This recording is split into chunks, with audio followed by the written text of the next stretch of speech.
Dinesh Kumar, principal of GMC Doda, इनके साथ में बातचीत करने वाले हैं और इनसे जानेंगे आखिरकार ये गलती कैसे हुई, पूरी बातचीत करेंगे। सर, सबसे पहले तो स्वागत है आपका। दलों का जो गया था वो बिल्कुल ठीक था, लेकिन अंदर जो है वो ट्रीटमेंट सही ना होने के कारण उनकी जो जान गई है। मैंने आपको फैक्चुअली बता दिया कि वो पेशेंट जो है ना, अब क्योंकि उस वक्त इन्वेस्टिगेशन इतनी जल्दी पॉसिबल नहीं थी, ये बिल्कुल गलत है। जो रिपोर्ट है वो देखी हो, उस रिपोर्ट के अंदर मैंने एक चीज़ बताई थी कि डॉक्टर्स जो हैं वो जान की कीमत जानते हैं। डॉक्टर्स को हम भगवान मानते हैं, लेकिन अगर बात की जाए डॉक्टर्स की तो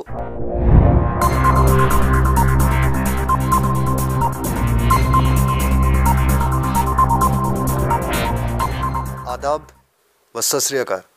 मैं हूं सुलिंदर परिहार और आप जुड़ चुके हैं द लोकल रिपोर्ट के साथ। आप जानते हैं कि कल आपने एक स्टोरी जो है वो देखी है हॉस्पिटल के बाहर जीएमसी डोडा के, जहां पर एलिगेशन लगाए गए थे जीएमसी डोडा के ऊपर कि जीएमसी डोडा ने जो एक प्रेग्नेंट लेडी की जान ली है। आपने वो स्टोरी देखी होगी। उस पूरी वारदात को हमने दिखाया था द लोकल रिपोर्ट के ऊपर, और उसी बीच जो एलिगेशंस ये लगे थे कि वहाँ पे जो स्टाफ है, जो डॉक्टर्स हैं, वो वहाँ पे नहीं थे, अवेलेबल नहीं थे। तो अभी पूरी जानकारी जानने के लिए अभी हम आए हुए हैं doctor Dinesh Kumar, principal of GMC Doda, इनके साथ में बातचीत करने वाले हैं और इनसे जानेंगे आखिरकार ये गलती कैसे हुई, पूरी बातचीत करेंगे। सर, सबसे पहले तो स्वागत है आपका द लोकल रिपोर्ट में। नमस्कार। जैसा कि आप बता रहे हैं कि कल जो हादसा हुआ है, उसके लिए मैं सबसे पहले जो पीड़ित हैं, जिनकी डेथ हुई है, और उसकी फैमिली के साथ अपना अफसोस प्रकट करता हूँ। एक प्रेग्नेंट वुमेन की डेथ हुई है जो 33 वर्ष की थी, प्रेग्नेंट थी। ऐसा होना नहीं चाहिए था। हमारी कमिटमेंट है, पूरे हेल्थ सेक्टर की कमिटमेंट है कि किसी भी प्रेगनेंसी के दौरान कोई ऐसी प्रिवेंटेबल डेथ नहीं होनी चाहिए। बट अनफॉर्चुनेटली ऐसा हुआ, और इसके बारे में आपको फैक्चुअली जो मैंने रिपोर्ट गैदर की है, मैं आपके साथ शेयर करना चाहता हूँ। ये 33 वर्षीय जो हमारे फीमेल हैं, जो निर्जला जी, जो हमारे पास कल 10-20 पे आई हैं, जिनकी चौथी प्रेगनेंसी थी। और जब ये हमारे पास आई है, इससे पहले जो हमारे पास रिकॉर्ड्स अवेलेबल हैं, उसके अनुसार कभी इनका किसी हॉस्पिटल में चेकअप नहीं हुआ। चेकअप नहीं हुआ तो पॉसिबल हो सकता है कि कोई ऐसी परेशानी, ऐसी बीमारी है जो अनडिटेक्टेड रह गई है। जब हमारे पास आई हैं तो ये काफ़ी सिक थी। इनका सांस फूल रहा था, बुखार था। और 10-20 पे जब आई हैं तो इनको हमारे रजिस्ट्रार ने देखा, और जब उनको क्लिनिकली एग्ज़ामिन किया तो ये पाया गया कि जो बच्चे की हार्ट बीट है वो सुनाई नहीं दे रही है। तो ये पॉसिबिलिटी है कि ये बच्चा जो है ना, वो पेट के अंदर ही पहले ही डेथ हो चुकी थी। इनको मैनेज करते करते हमारे कंसल्टेंट आए, जो कंसल्टेंट गायनेकोलॉजिस्ट डॉक्टर आलिया, उन्होंने देखा। अनफॉर्चुनेटली इनकी सिचुएशन में बड़ी तेज़ी से गिरावट आई है, और ये गिरावट हो सकता है कि उनकी जो अनडिटेक्टेड हाइपरटेंशन है, ब्लड प्रेशर, उसके कारण हुई हो। थोड़ी देर बाद ही फीमेल को फिट्स आए, सीजर जिसको बोलते हैं, और वो सीजर्स जो हैं वो एक बड़ी गंभीर बीमारी की अलामत हैं, जिसको एक्लैम्पसिया कहा जाता है। और ये लेडी पॉसिबली फुल एक्लैम्पसिया में थी, और फुल एक्लैम्पसिया के management even tertiary care centres में भी काफ़ी मुश्किल रहती है। ना सिर्फ इनको गायनेकोलॉजिस्ट ने देखा है, बल्कि जो हमारे मेडिसिन के विभाग के कंसल्टेंट हैं वो भी देखा है उन्होंने भी, बल्कि एनेस्थीसिया वालों ने देखा। क्योंकि कई बार ऐसा रहता है कि इनकी मैनेजमेंट में हमें दूसरे विभाग के लोगों की भी ज़रूरत पड़ती है। इतना सब करने के बाद और पूरी मैनेजमेंट करने के बाद हमें अफसोस, हम इस लेडी को बचा नहीं पाए। सर, जो अटेंडेंट थे उन्होंने ये इल्ज़ाम लगाया है कि हमारी जो जो हमारा पेशेंट था वो चल के आया था, वो भद्रवाह से चल के आया था और हॉस्पिटल के अंदर भी खुद से चल के जो गया था वो बिल्कुल ठीक था, लेकिन अंदर जो है वो ट्रीटमेंट सही ना होने के कारण उनकी जो जान गई है। मैंने आपको फैक्चुअली बता दिया कि वो पेशेंट जो है ना, अब क्योंकि उस वक्त इन्वेस्टिगेशन इतनी जल्दी पॉसिबल नहीं थी, क्योंकि पेशेंट हमारे पास करीब 1.5 घंटा रहा है। जो क्लिनिकली लग रहा है उसको पेशेंट को सीवियर एनीमिया था, हो सकता है 4 या 5 ग्राम उसका हीमोग्लोबिन रहा हो। ऐसे में मुझे नहीं लगता कि कोई पेशेंट जो और जिस कंडीशन में आया है वो इस तरह से बात कर सकता है। जो उसकी नोटिंग्स है हमारी फाइल्स में जो देखा गया है, उसकी कंडीशन काफ़ी सिक थी। पॉसिबल हो सकता है उससे पहले कहीं घर में ठीक रहा हो, लेकिन जब हमारे पास आया तो उसकी क्लिनिकल कंडीशन इतनी अच्छी नहीं थी। और ये जो उनकी बेसिक अंडरलाइंग बीमारी थी, जो अनीमिया, और शायद वो हार्ट फेलियर में भी थी और शायद फुल ब्लोन एक्लेम्पसिया में भी थी, ये कुछ ऐसी कम्बिनेशन ऑफ बीमारी है जिसको मैनेज करना किसी भी हॉस्पिटल के लिए, चाहे वो सेंटर ऑफ एक्सीलेंस हो और इतने कम समय में, बहुत मुश्किल है। हमने भी अपनी पूरी कोशिश की, लेकिन हमें अफसोस है कि हम इस लेडी को बचा नहीं सके। सर, उन्होंने बताया कि हम 8 बजे आए थे हॉस्पिटल के अंदर, और उन्होंने ये बताया कि 1 बजे डॉक्टर देखने आए। इतनी देर में हम डॉक्टर्स और स्टाफ को ढूंढते रहे, लेकिन वहाँ पे सिर्फ नर्सिस थी और वहाँ पे कोई भी नहीं। ये बिल्कुल गलत है। 10:20 पर उसकी केस शीट में नोट्स पड़े हुए हैं, और 12:25 को उसको कार्डियोपल्मोनरी जो रिससिटेशन वो करके भी उसको नहीं बचा पाए हम। तो 8 बजे आए हैं, इसका कोई ऐसा डॉक्यूमेंट, कोई ऐसा प्रूफ हमारे पास नहीं है। हमारे पास 10:20 पे जो पेशेंट आया, 10:20 पे नोट है, और जितने समय में 3 या 4 या 5 डॉक्टर्स ने, कंसल्टेंट्स ने उसको देखा, तो मिल मिला के कोशिश की गई है उसको बचाने के लिए, बट अनफॉर्चुनेट। और ये कहना कि वहाँ डॉक्टर नहीं था, मुझे लगता है थोड़ी गलत फहमी हुई है, इसलिए कि सारे डॉक्टर्स जो हमारे आजकल आपको पता पीपी किट्स में होते हैं और एक ही जैसी उनकी पोशाक होती है, और ऐसी कंडीशन को तो नर्सिंग जो है ना वो डील नहीं कर सकते, और बाकायदा डॉक्टर्स के मिनट के बाद उनकी केस फाइल पे नोट है। तो ऐसा कहना कि वहाँ डॉक्टर नहीं था, ये बिल्कुल गलत है। सर, आई होप कि आपने मेरी जो रिपोर्ट है वो देखी हो। उस रिपोर्ट के अंदर मैंने एक चीज़ बताई थी कि डॉक्टर्स जो हैं वो जान की कीमत जानते हैं।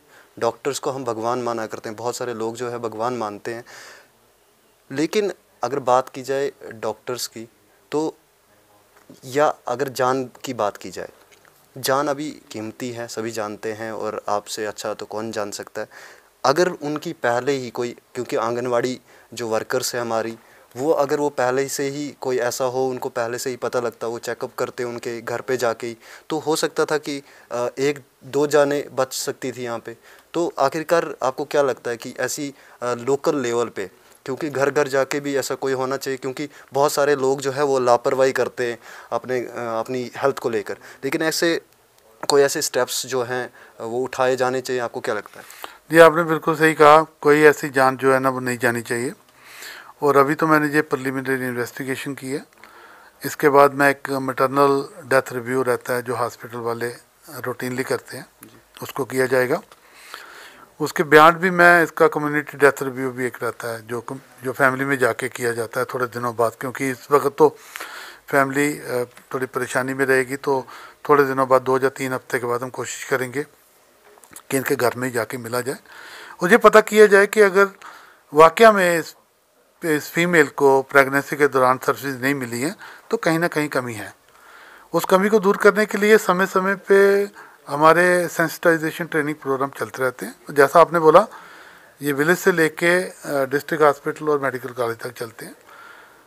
अगर ऐसी कोई कमी पाई जाती है तो उसको स्ट्रेंथन करने की ज़रूरत है, क्योंकि ये मैं पक्के दावे के साथ कहता हूँ, और हमारे जितने भी सरबराह हैं जो हेल्थ डिपार्टमेंट को, कोई भी ये नहीं चाहेगा कि कोई ऐसी डेथ हो जो प्रिवेंटेबल इन नेचर हो। कोई फीमेल प्रेगनेंसी की वजह से डेथ नहीं होनी चाहिए। सर, अगर विलेजेस की बात की जाए, अभी विलेजेस की बात पे आ ही गए हैं, तो विलेजेस की बात की जाए तो वहाँ के जितने भी पीएचसी हैं हॉस्पिटल्स हैं वहाँ पे, जो वहाँ पे डॉक्टर्स या जिनकी भी ड्यूटी वहाँ पे लगाई जाती है, वो ज़्यादातर हमें ताले ही दिखते हैं वहाँ पे। बहुत सारे, अगर ओगाद की हमारे भरत साइड की बात की जाए, मलवाना साइड की गुंदना ब्लॉक है, तहसील है, उसकी बात की जाए तो वहाँ पे भी जो है ताले लगे ज़्यादातर मिलते हैं और लोग जो है परेशान है वहाँ के। तो ऐसी कोई टीम या ऐसा आपने कभी विज़िट किया कि कोई सरप्राइज़ विज़िट हो जिसके कारण बहुत सारे ये जो डॉक्टर्स है उनके ऊपर कार्रवाई हो सके? देखिए, ये तो मेरे बियॉन्ड है मेरी कॉम्पिटेंस के, क्योंकि मैं मेडिकल कॉलेज को देखता हूँ और हमारे पास एक अर्बन हेल्थ सेंटर घाट है और एक रूरल हेल्थ सेंटर वो भाला है।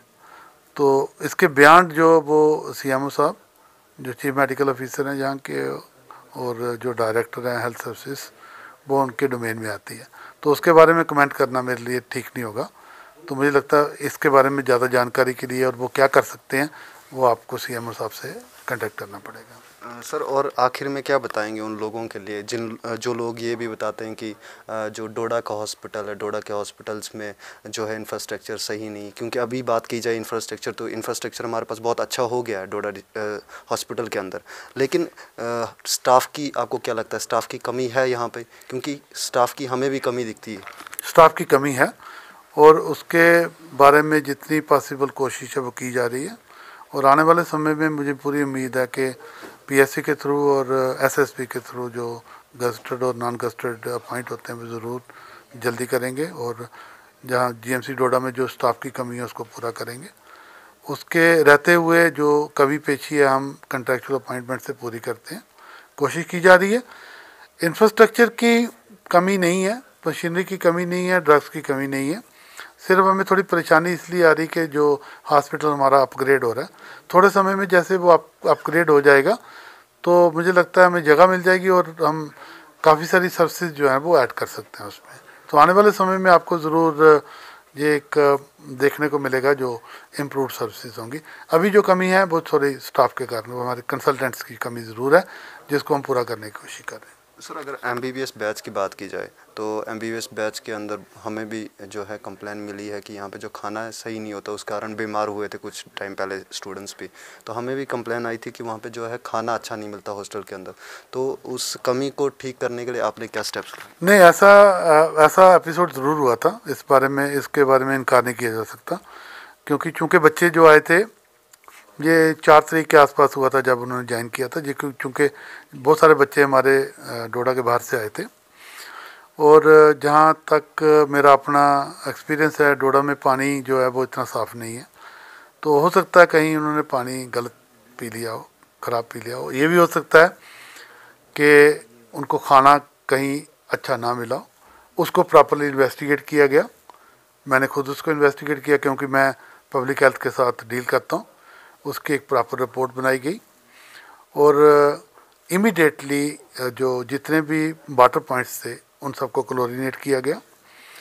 इनफैक्ट हमारे हॉस्टल में आप जाके देख सकते हैं, वहाँ पे प्यूरीफायर्स जो हैं वो पहले भी थे लेकिन एडिशनल प्यूरीफायर्स भी दिए गए। इनफैक्ट बच्चों को स्पेशल उसी दिन हमने थोड़ी और इलेक्ट्रिक केटल्स दे दी और ये बता दिया उनको कि यहाँ पे पानी साफ़ नहीं है, आप जब भी पीने का पानी इस्तेमाल करें उसको आप उबाल करके पिएं। इसके अलावा हमारे बड़े जो प्रोग्राम्स हैं वो पूरी डोडा की सप्लाई की देखने हैं। मैं जल्दी ही अपने head of department of community medicine को लेके म्यूनसिपैलिटी वालों के साथ मिलके, DC साहब के साथ मिलके जो सप्लाई है पानी की वो खुद जाके देखना चाहूँगा कि वहाँ क्या प्रॉपर फिल्ट्रेशन और क्लोरिनेशन हो पा रही है कि नहीं पा रही। जो मुझे पता चला है वो ये है कि पानी की पाइप्स और सीवरेज लेन्स है वो साथ साथ हैं और जैसा आपने देखा है कि कहीं ना कहीं लीकिंग रहती है और जहाँ लीकिंग रहती है वह नेगेटिव प्रेशर से ना सीवेज कहीं पानी के साथ मिक्स हो जाता है। तो उसके लिए एक लार्जर लेवल पे हमें साफ पानी की ज़रूरत है और आने वाले समय में मुझे लगता है उसके ऊपर भी काम किया जाएगा। चलिए सर, बहुत बहुत शुक्रिया हमारे साथ बातचीत करने के लिए और अपना इम्पोर्टेंट टाइम हमारे साथ देने के लिए और इस जो इशू था इसके ऊपर बातचीत करने के लिए और लोगों को बताने के लिए। Thank you very much. Thank you.